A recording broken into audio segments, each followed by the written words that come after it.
Ketika Allah mengatakan tentang pintu surga dibuka, pintu neraka ditutup, apakah yang pintar atau bersemangat memanfaatkan Ramadan mereka masuk surga?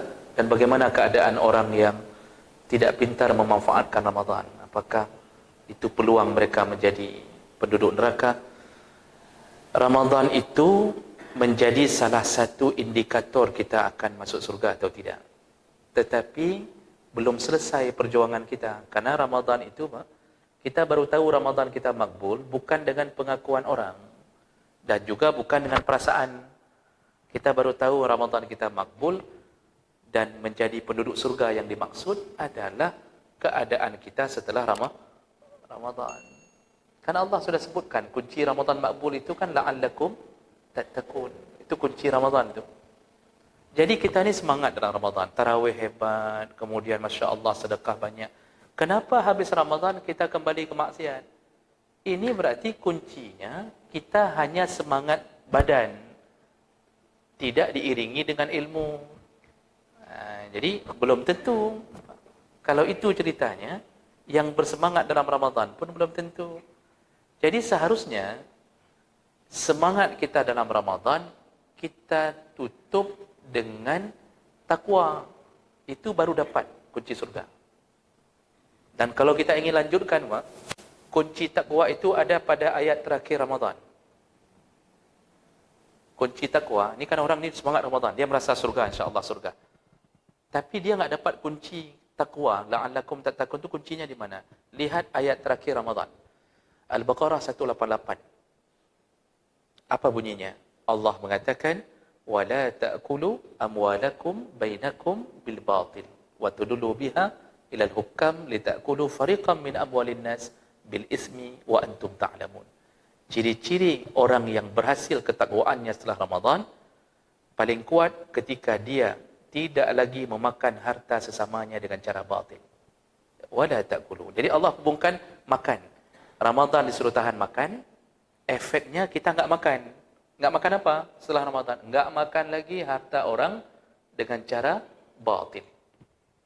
Bagaimana cara makan harta orang dengan cara batil? Dikasih contoh sama Allah.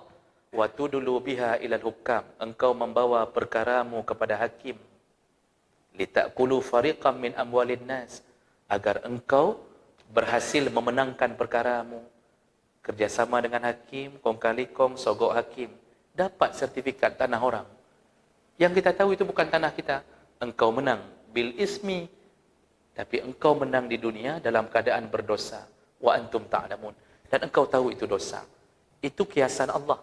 Yang mau Allah beri tahu apa? Ramadan kalau makbul dan menjadi jembatan menuju surga dengan semangat kita, habis Ramadan kita enggak berani lagi berhubungan dengan yang haram. Semua tipe makan haram kita enggak berani. Memberi kesempatan untuk riba itu haram. Menghutangkan orang 100 juta lalu meminta kembali lebih daripada 100 juta haram. Makan uang orang dengan haram. Itu orang itu masih melanjutkan dunia itu setelah Ramadan, enggak akan ada jaminan masuk surga. Enggak dapat tu la'allakum tattaqun. Yang memakan harta orang lain dengan tidak membayar hutangnya walaupun puluhan kali Ramadan, bahkan ada yang umrah Ramadan lagi, pulang enggak bayar juga hutang orang, berarti itu makan harta orang dengan cara zalim. Enggak akan dapat la'allakum tattaqun. Enggak ada jaminan surga. Yang menipu-nipu dengan urusan berkas, minta uang rokok yang sudah ada gaji, tugasnya diberikan di instansi ini, kerjanya ABC, tapi begitu dikasih kerja tetap minta uang rokok sama yang dibantu, padahal itu tugas dia, maka tidak ada satupun jaminan surga untuknya. Itu indikator takwa paling kuat.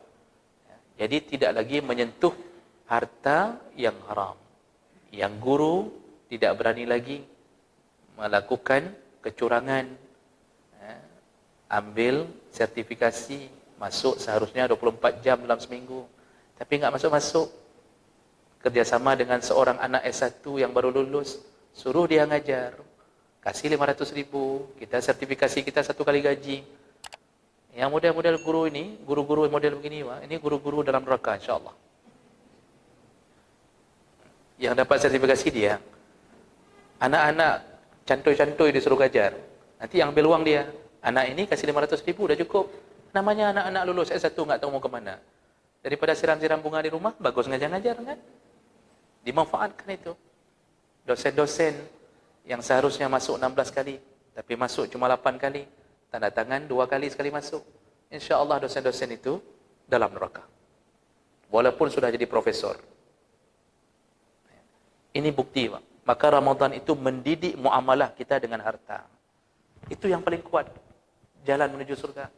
Jadi menyomentang dan pajuh riba apa? Enggak akan. Maka saya ulang-ulang riba terus-terusan, enggak akan masuk dengan lempang. Oh, nanti masuk neraka dulu enggak apa-apa juga Ustaz. Masuk aja terus dulu enggak apa nanti. Nanti setelah 1000 tahun lob dalam surga, setelah jeruak dalam neraka lob dalam surga. Rasakan kedahsyatan siksa baru masuk. Nauzubillah.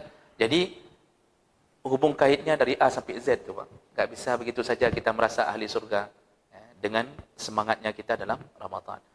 Begitu kira-kira insya-Allah yang bisa kita jelaskan.